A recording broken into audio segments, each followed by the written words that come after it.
Ранним утром над водой часто стелется туман, но с каждым днем становится все теплее, поэтому туманы постепенно слабеют. С погодой нам действительно повезло. Было несколько пасмурных дней, пару раз по ночам была гроза, но большую часть сплава все же светило и грело солнце. Сегодня с утра нет встречного ветра, и плыть очень комфортно. Но неподалеку от места ночлега мы сели на мель. Глубина на всю ширину реки примерно одинаковая, и если сидеть на катамаране втроем, то он начинает скрести по дну. Приходится его проводить.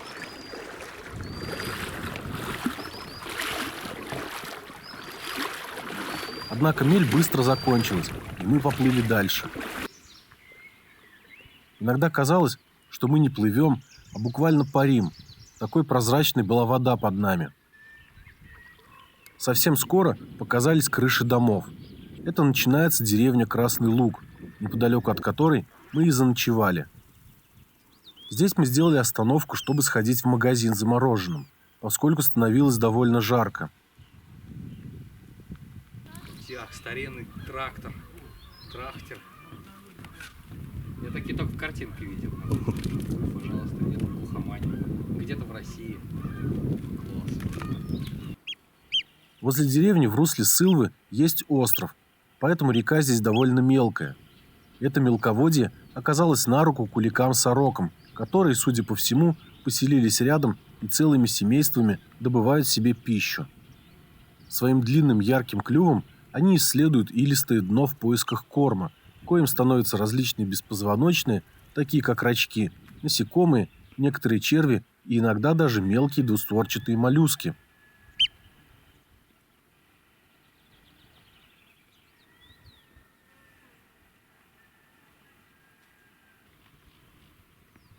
Ниже по течению, после большой петли, есть еще несколько островов.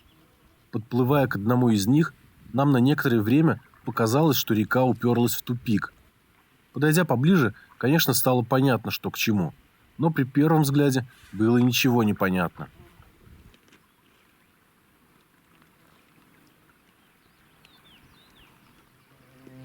Перед деревней Березовка, еще на одной петле, на высоком правом берегу расположился маленький заповедник и памятник природы Конная Грива. На его небольшой территории охраняются редкие для прикамья насаждения лиственницы и обнажения сланцевых песчаников с остатками древней флоры. Сразу же за ним, уже на левом берегу, возвышается невысокая гора Якимова. Ее высота над уровнем моря составляет всего 226 метров, а сразу за ней в Сылву впадает небольшая река Березовка, и начинается деревня, получившая название по этой речушке.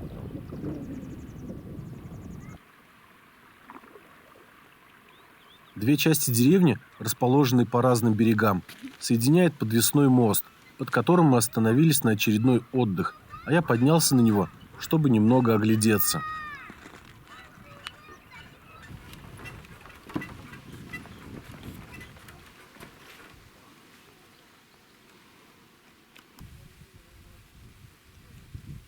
Во второй половине дня стало особенно жарко. Помимо этого, из-за изгибов русла реки мы развернулись лицом к солнцу.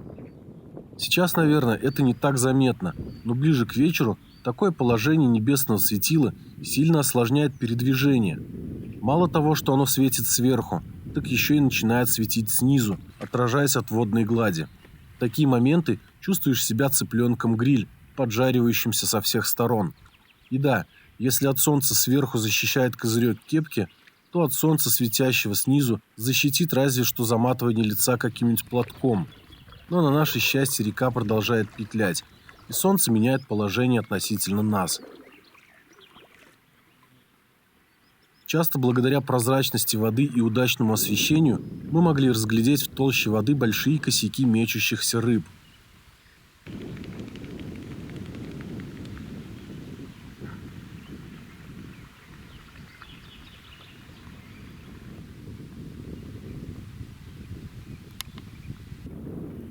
Постепенно время приблизилось к вечеру, и, увидев на правом берегу удобную стоянку, мы, не раздумывая, остановились на ней.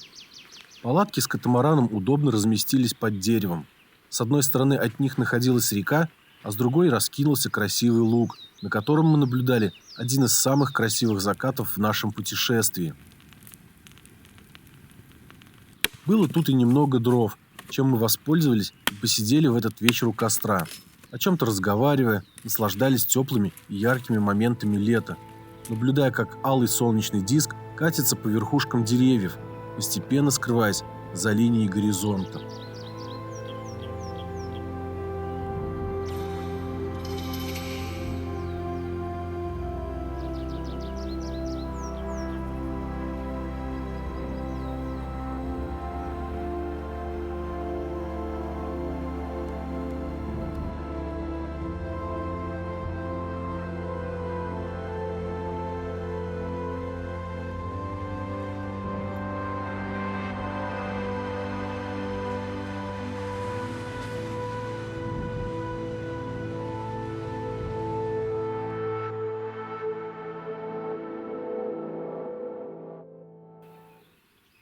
Утром, как всегда, нелюбимые многими сборы, когда необходимо упаковать в рюкзаки и гермомешки все свое жилище и все вещи, при этом ничего не забыв и не оставив после себя мусора.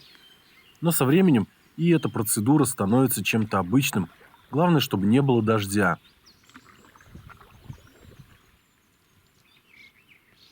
Через несколько километров от стоянки мы проплываем марийское село Тукманы.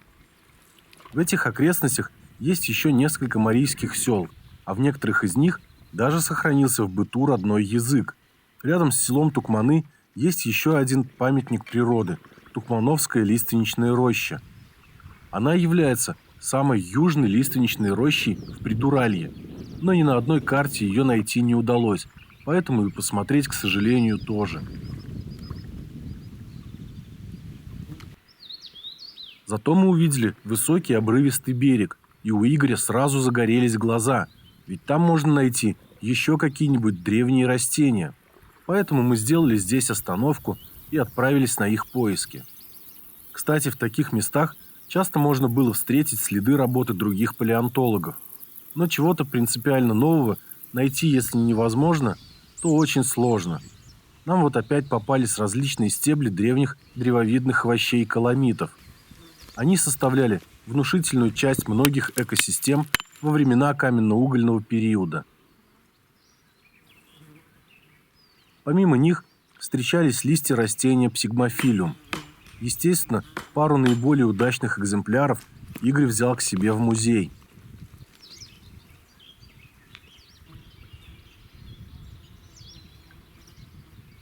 Далее, почти от самого этого обрыва, который мы только что исследовали, начинается достаточно прямой, но не очень приятный участок. Здесь гуляет сильный встречный ветер, заставивший нас налечь на весла почти до самого вечера, чем порядком вымотал в этот день. Приходилось часто останавливаться для отдыха.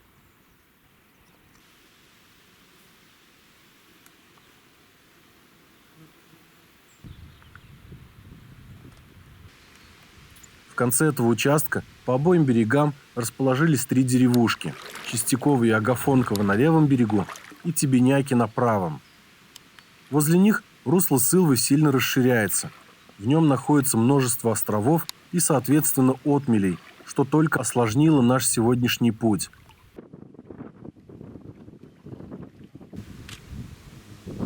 В одной из деревень на левом берегу мы остановились для очередного отдыха, пополнили запасы питьевой воды у местных жителей и отправились дальше сражаться с ветром.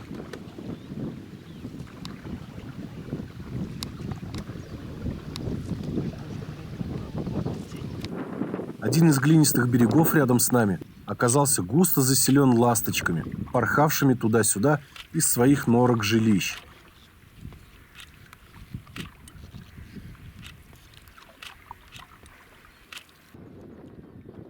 Деревня Тебеняки, которую мы сейчас проплываем, марийская. На марийском же языке один из вариантов ее названия звучит как Сулий. Также слово Сулий – это название реки Сылва. О, как все закручено. Давно таких хороших не было.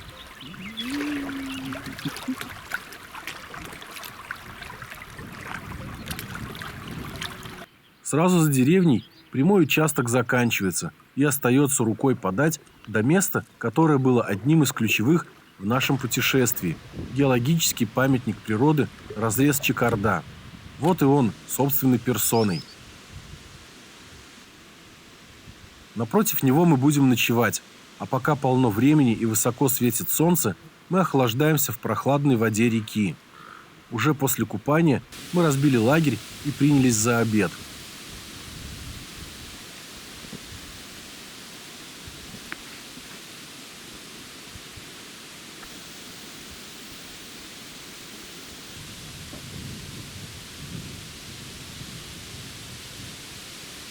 Прямо у края обрыва в Сылву впадает один из ее притоков – небольшая река Чикарда. Геологический разрез Чикарда был открыт чуть менее века назад кунгурским краеведом Генрихом Тимофеевичем Мауэром. В 1924 и 1925 годах, исследуя берега Сылвы, он обнаружил отпечатки древних организмов, ранее неизвестных науке. Всего было найдено и описано примерно 200 новых видов растений и примерно столько же видов насекомых. Эти находки оказали существенное влияние на понимание эволюции насекомых как класса и прославили тем самым разрез Чикарда на весь мир. С 1991 года он является памятником природы Пермского края, поэтому раскопки здесь запрещены. Однако ежегодно находятся палеонтологи-любители и туристы, желающие взять к себе домой частичку древности. И лишь единицы из них могут правильно обработать образцы, не повредив их. В любом случае, дома от них пользы никакой. А для поиска таких окаменелостей не обязательно разрушать разрез, ведь они в прямом смысле валяются под ногами, и достаточно просто перевернуть несколько камней, чтобы найти интересные отпечатки. Сверху мелкие стебли каламитов, всевозможных, сам каламит. Помимо каламитов, здесь были распространены древние папоротники, плауны, хвойные и даже гинговые. Из насекомых были найдены стрекозы, тараканы, сверчки, а некоторые виды даже получили название в честь Чикарды и Сылвы. Они обуглены. Это вообще на перо похоже.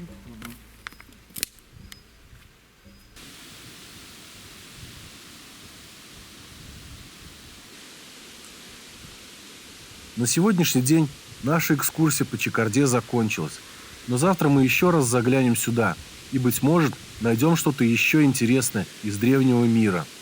А пока мы вернулись на противоположный берег к своим палаткам.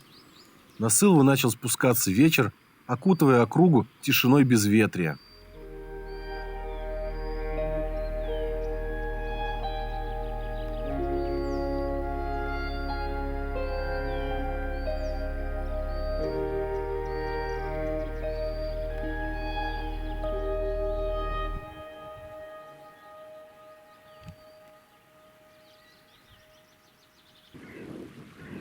На следующий день с самого утра была пасмурная погода, но дождя не было, так что мы сразу переправились к Чикарде и еще немного погуляли вдоль обрыва, переворачивая камни и разглядывая отпечатки растений.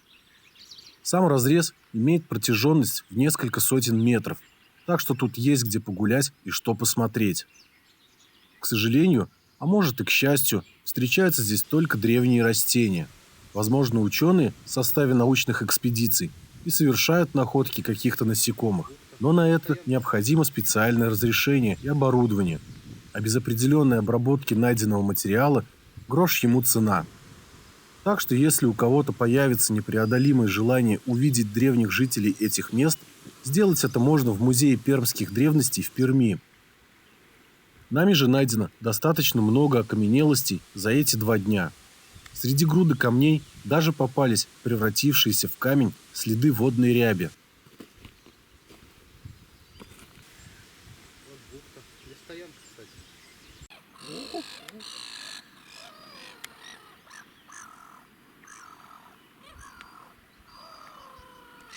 Все хорошее рано или поздно заканчивается. Вот и нам с некоторой долей грусти приходится покидать это уникальное место. Больше всех, конечно, грустно Игорю. ведь Чикарда была для него ключевой точкой в этом путешествии.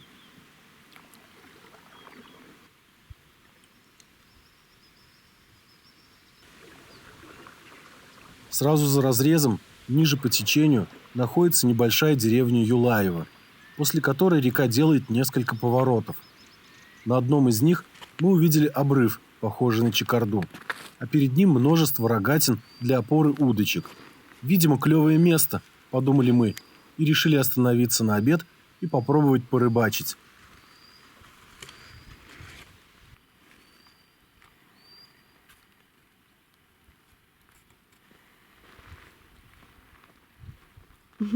Первый улов. Маленький, я хочу отпустить, наверное.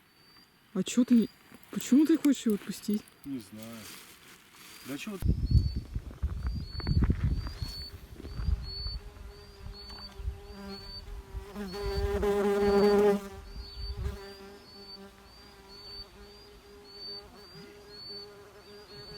Покрупнее похоже. Я как раз снимаю.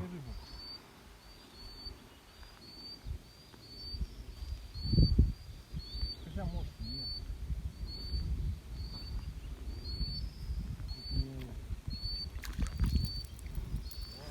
Ну, короче, они здесь все такие. Вот же, наверное. Покажи.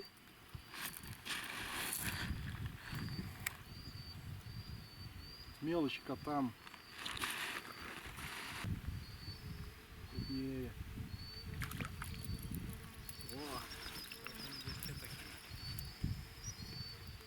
Хороший.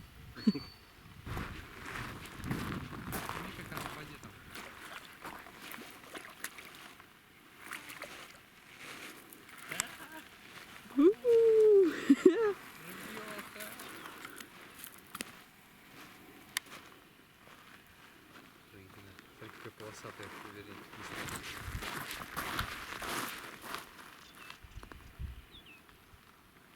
С первого заброса клюнул маленький окунь, потом второй, но сначала я их отпускал, а потом Игорь с Викой уговорили меня не выбрасывать рыбу и оставить даже мелких окуней на уху. В общей сложности было поймано 5 окуней, 2 из которых вернулись в реку, и молодая щука. Их мы определили в котелок до вечера. В принципе, в интернете написано, что от Сылвы не стоит ожидать особо грандиозной рыбалки. Рыба здесь просто не успевает вырасти, поэтому должно сильно повезти, чтобы поймать крупные экземпляры.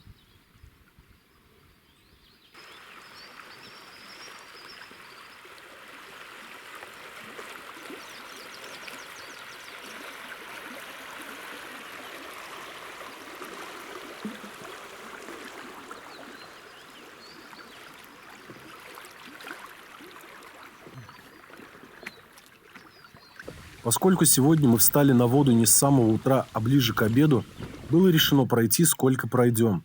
Но если попадется хорошая стоянка, то сразу встаем на ночлег. Время уже подходило к 6 часам вечера, когда мы подошли к одному интересному и знаковому месту.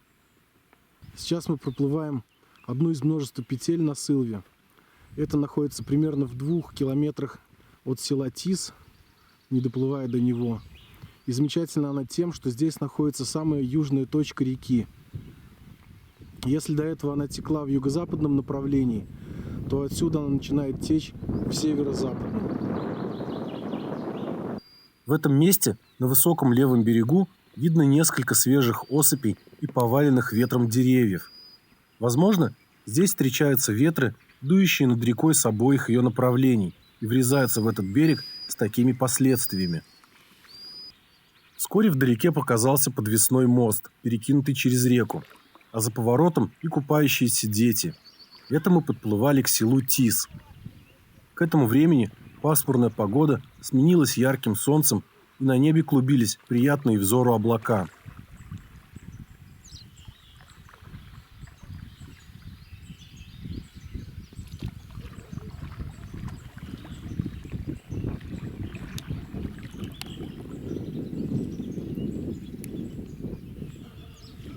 Сразу за мостом в воде стояли грациозные серые цапли. Еще на сплаве по Чусовой мы начали наблюдать за этими интересными птицами, похожими в полете на птеродактилей, как их показывали в фильмах. По своему существу серые цапли – активные и прожорливые хищники, поэтому едят все, что шевелится и с чем могут совладать. Но поскольку обитать они предпочитают у водоемов, основной их рацион – это водные или околоводные мелкие животные. Ниже подвесного моста в Сылву впадает небольшая река Тиса, давшая название селу. Незаметно время приблизилось к 8 вечера, и мы уже активно всматривались в берега в поисках стоянки. На одном из островов, коих множество после Тиса, был вытоптан хороший спуск к воде, а среди деревьев мелькнул стол со скамейками. Нам повезло. К тому же Игорь весь сплав хотел переночевать на острове, так что ему повезло вдвойне. Остров Шелемонский, так он называется, находится прямо перед селом Торговище. Не будь здесь этой стоянки, неизвестно, сколько бы еще пришлось плыть, чтобы ночевать не в селе. В воде мы разделали пойманную рыбу, а на ее потроха сразу налетели чайки. Из самой рыбы вышла замечательная уха, которую мы смолотили в считанные минуты и отправились любоваться отражением огненной луны в воде.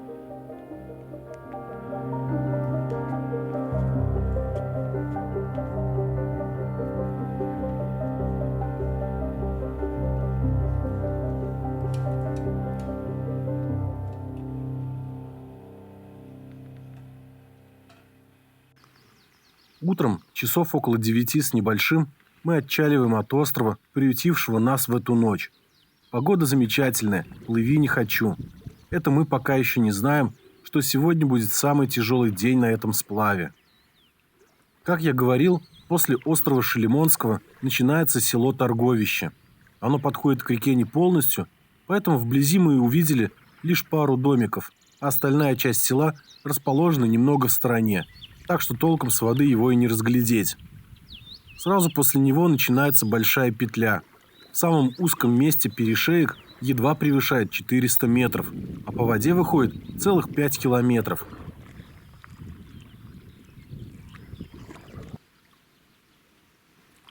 В северной части петли, там, где расположена деревня Усть-Иргино, в Сылву впадает река Иргина. Этот небольшой приток Сылвы широко известен на Урале по Вакутину камню, высокой скале на ее берегах.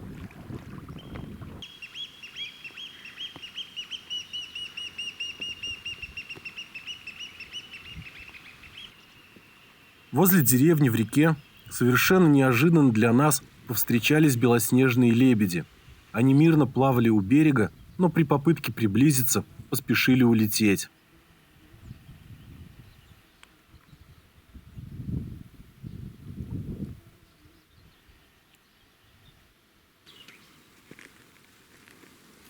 После непродолжительного отдыха в тени высокого тополя мы вновь подплыли к узкому перешейку петли. Берег здесь высокий и крутой. Возле него нам встретилось несколько ужей, переплывающих Сылву. Довольно интересное зрелище, ведь у змей нет никаких приспособлений для плавания, только длинное тело бесконечностей. На том же правом берегу из скалы бьет родник, и мы, как всегда в таких случаях, останавливаемся и пополняем запасы питьевой воды. Для приготовления пищи до этого дня мы пользовались речной водой, но пить предпочитали родниковую. Однако после того, что мы увидели вечером, пришлось полностью перейти на родниковую воду. К тому времени, как мы подплыли к деревне Сивково, это к ней перекинут подвесной мост, дневной зной набрал полную силу, и мы решили купить мороженое в ближайшем магазине. Высадились в Сивково и отправились на его поиски. На единственной улице никого нет, и нас начали терзать сомнения, что тут вообще что-то можно купить. Но спросить пока что не у кого.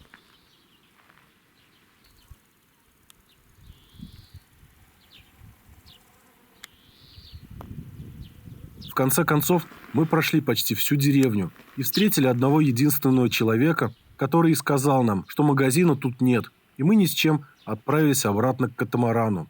Ну ничего, впереди есть еще деревушки, попытаем счастье там.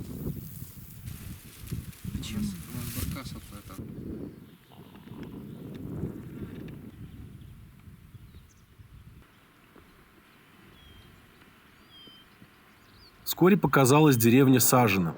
Здесь тоже никого не было на улицах, но, пройдя несколько домов, все-таки встретили семью, сидящую в тени на заваленке. Как оказалось, магазина тут тоже нет, и мы снова остались без мороженого. Зато теперь, со слов местных жителей, знаем, что ближайший магазин находится в Тахтарево, но туда еще надо доплыть, а уже настало время обедать, и мы остановились для этого в тени высокого берега. После обеда Игорь сразу же принялся за раскопки, но интересных для него образцов не нашлось, только обугленные остатки древних хвощей. Даже тут прям уголь.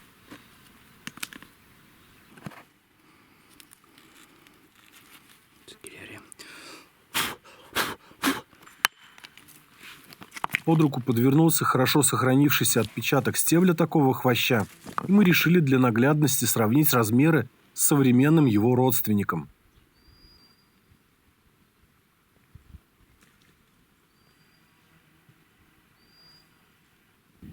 Через несколько километров от места нашего обеда показался большой автомобильный мост через Сылву. Это значит, что мы подплываем к Тахтарево. Жара сильно выматывает, но нас ждет заветное мороженое, поэтому мы налегаем на весла. Рядом с автобусной остановкой приютился небольшой магазин, в котором мы набрали мороженого по 2 штуки, семечек и прочей вкусноты. Уже приближался вечер, но на ночлег встать пока что негде, поскольку за Тахтарево будет деревня Кошелева, а сразу за ней и большой поселок Суксун. Очень много людей спасалось от жары в воде. Много людей на берегах, даже выйти негде.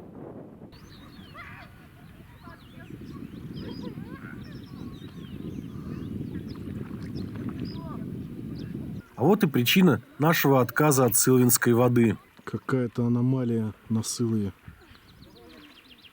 Чуть ниже впадения Суксунчика. Муть прям выходит. Прям чуть ниже поселка.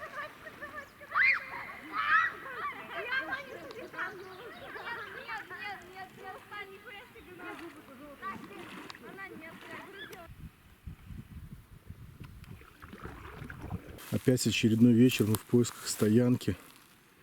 Сейчас по левому берегу, недалеко от Кошелева, нашли такую вот, увидели лестницу с реки, поднялись, а здесь, видимо, рыбацкая стоянка.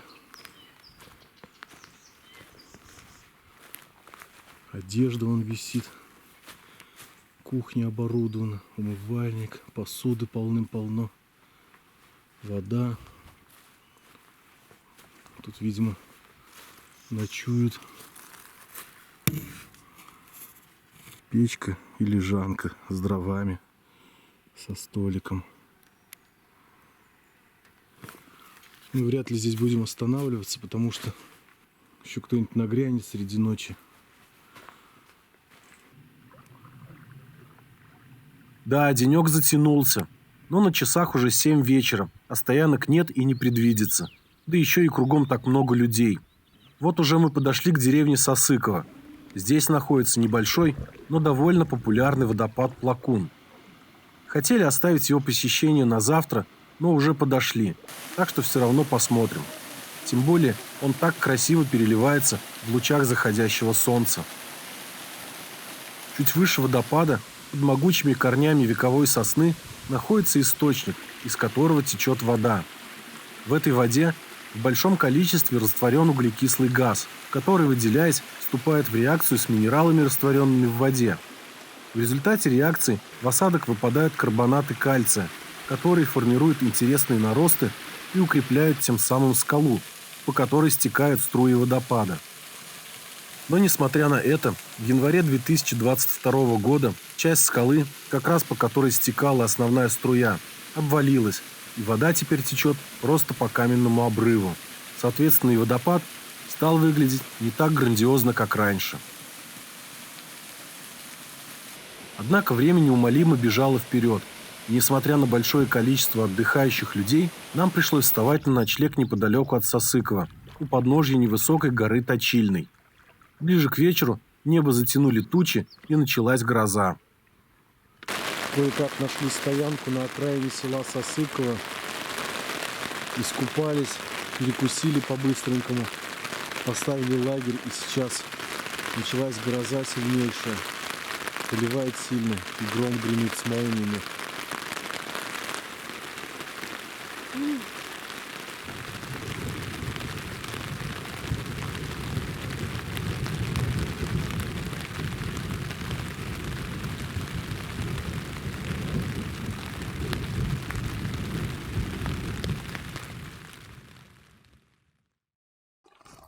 Ваня, смотри. Это что? В смысле? Это лягушка, что ли? Наверное. Это лягушка. Ха, это лягушка, Ваня. Лягушка. Я слышу, что ты не кричишь. Это лягушка. Лягушка по палатке. Ой, куда?